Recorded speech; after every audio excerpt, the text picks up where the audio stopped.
गुरुजी आपके चरणों में कोटि कोटि नमन। एक भक्त जो यहाँ पर उपस्थित है, इनका प्रश्न है कि हमें क्रोध बहुत आता है, मन अशांत रहता है। गुरुजी, क्रोध पर कैसे नियंत्रण किया जाए, कृपया मार्गदर्शन करें। आपका प्रश्न बहुत ही सराहनीय और सभी लोगों के कल्याण करने वाला है। आपका ही केवल यह प्रश्न नहीं है, अपितु समाज में बहुत सारे लोगों का ऐसा सोच है, प्रश्न है और इस समस्या से परेशान है। अध्यात्म बहुत बड़ी चीज़ है। अध्यात्म में यही सिखलाया जाता है कि हर काम करते हुए जीवन के हर अवस्था में प्रसन्न कैसे रहा जाए। यहाँ तो जीव बात बात में क्रोध करता है। क्या बहुत सुंदर। ऐसे तो प्रत्येक व्यक्ति के जीवन के जो पड़ाव है और प्रत्येक व्यक्ति के जीवन में अलग अलग विषयों पर क्रोध की उत्पत्ति होती है, पर सबका जड़ जो होता है वो काम होता है। क्या होता है? काम होता है। जैसे बड़ा सुंदर शब्दों में रामायण में आया है कि काम क्रोध मद लोभ सब नाथ नरक के पंथ, सब परिहरि रघुबीर ही भजहि भजहि जेहि संत। जो शुरू में काम है, अंत में संत है। बड़ा सुंदर व्याख्यान करते हैं बाबा कि जड़, सारे क्रोधों का जड़ काम है।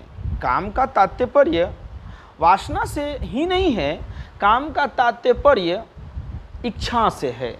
क्या है? इच्छा से। जब व्यक्ति की जो कोई कामनाएं होती है और कामना की पूर्ति न होती है, तभी जाकर क्रोध की उत्पत्ति होती है। और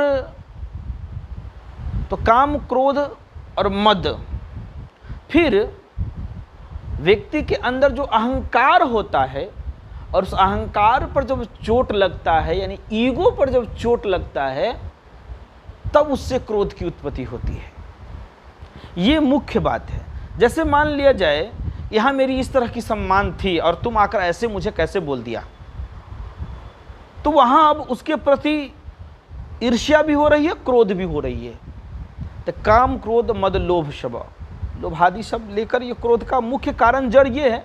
फिर भी बड़ा सुंदर श्रीमद् भगवत गीता के दूसरे अध्याय के 62वां और 63वां श्लोक में बड़ा सुंदर भगवान श्री केशव कहते हैं कि विषयों का चिंतन करने वाला पुरुष या स्त्री जो भी हो, उन विषयों में आसक्ति हो जाती है। माने जो काम मुझे करना है उसमें जब आसक्ति हो जाती है और वो उसकी आसक्ति पूर्ति नहीं होती है, किसी कारण से उसमें छिन्न भिन्न हो जाती है। सीधी बात है, यानी कि जिस चीज़ में हम बहुत इच्छा थी, मेरी बहुत इच्छा थी, और वो चीज़ पूर्ति नहीं हो रही है, तो मन अशांत हो जाता है, चिंतित हो जाता है, क्रोधित हो जाता है।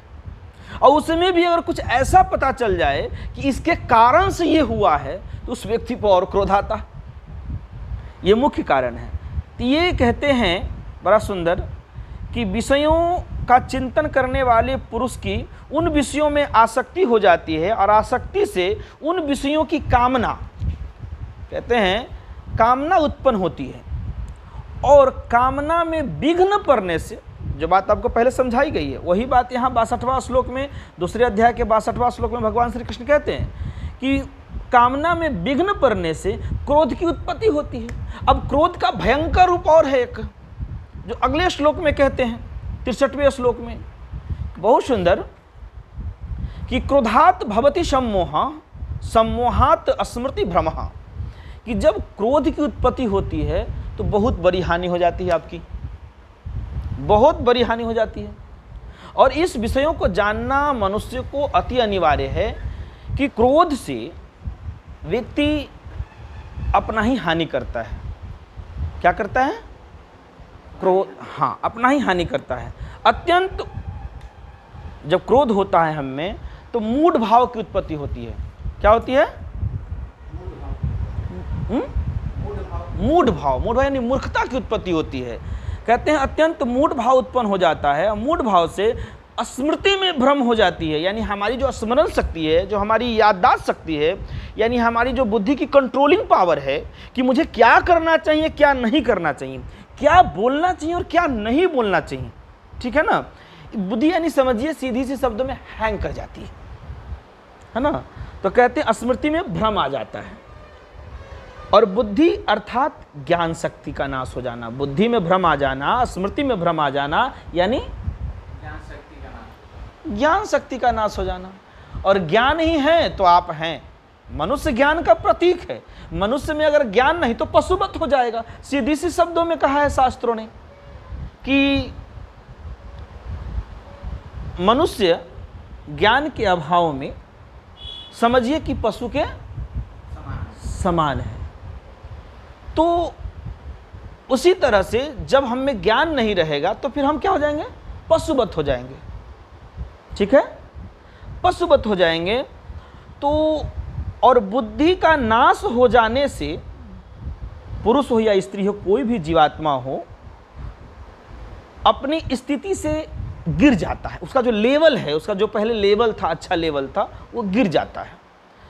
इसीलिए अति अनिवार्य है कि अपने क्रोध पर कंट्रोल किया जाए। क्या किया जाए? किया जाए। लेकिन यहाँ बहुत बड़ा विषय उठता है। ये तो हो गया कि भाई हमारा क्रोध क्यों उत्पन्न होता है, जड़ पकड़ में आ गया ना। जो जड़ पकड़ में आ गया तो उन जड़ का नाश करना है। क्या कारण था? वासना, काम, इच्छाएं, या कोई भी चीज़ को हम बहुत लगन से चाह रहे थे, बहुत इच्छा से चाह रहे थे, लेकिन किसी के कारण उसमें त्रुटि पड़ गया या हमसे नहीं हो पाया, कुछ ऐसा हो गया।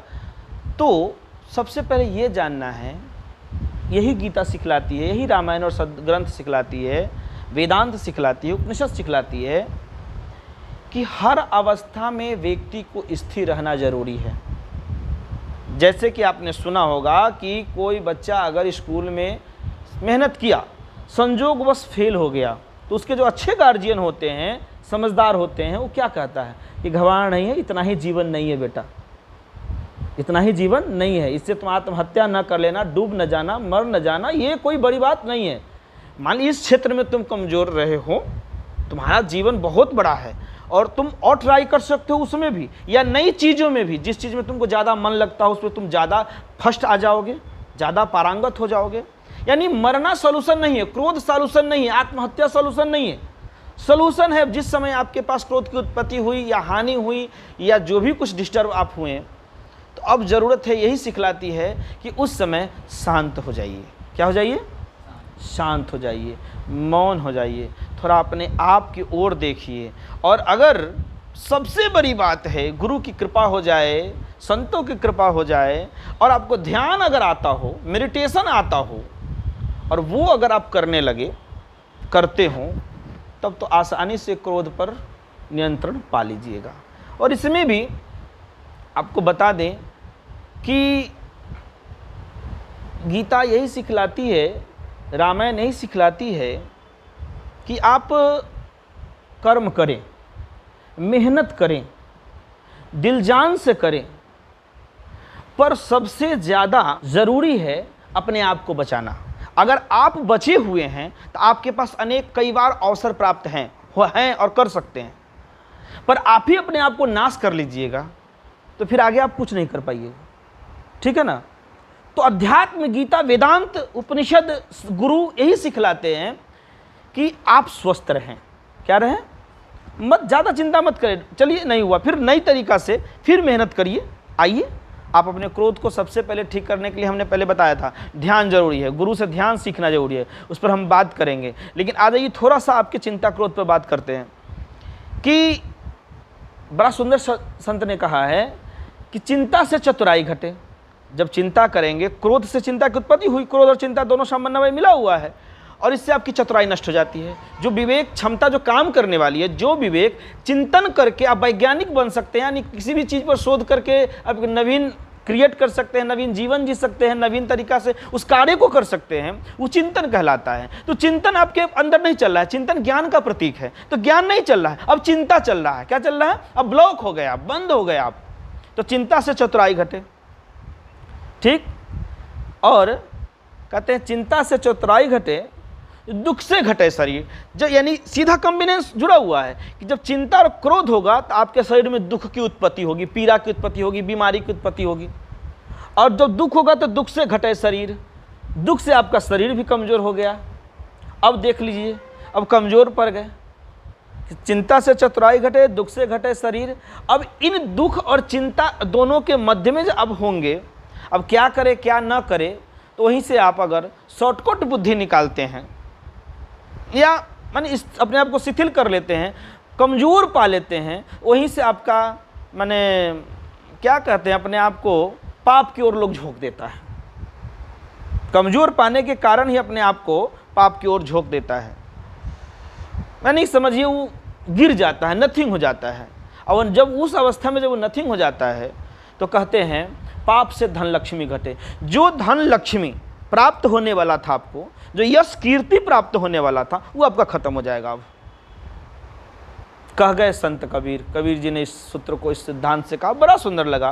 तो इसलिए जरूरी है, क्रोध को मिटाने का प्रथम सूत्र है सत्संग श्रवण करना और ध्यान जरूर करना, मेडिटेशन करना। सत्संग और ध्यान दोनों साथ में करना। ये याद रखिएगा कि केवल ध्यान करिएगा तो ध्यान ऊपर से उड़ जाएगा, आपको समझ नहीं आएगा ध्यान क्या चीज़ है।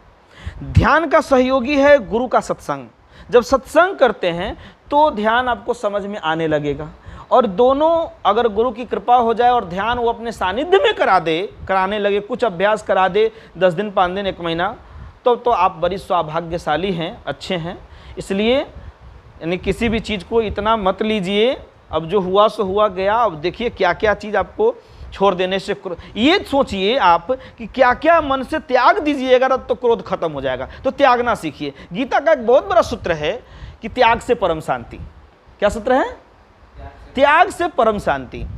तो आपको क्या करना है मेरे विचार से, आप सोचिए कि क्या क्या हम अपने माइंड से त्यागें और क्या क्या पकड़ें कि नए तरीका से फिर हम तैयारी करें अपने काम को, और ध्यान के साथ ध्यान भी करें। याद रखें कि जो व्यक्ति ध्यान नहीं करेगा, मैं बार बार कहता हूं कि कम से कम नहीं कुछ तो मैं यहाँ तक कहता हूं आपके लिए या किसी भी इस तरह के जिसके पास समस्या है, उसको कुछ न ध्यान में आए, मन में कोई चिंतन चले। अगला तो ध्यान जब हमसे सीखिएगा तो हम आपको सिखलाएंगे, लेकिन प्रथम सूत्र कि कुछ न समझ में आए, फिर भी आप जो आपके इष्ट हैं उन इष्ट का नाम मंत्र जाप करते हुए कम से कम 10 मिनट आंख बंद करके बैठने को सीखिए।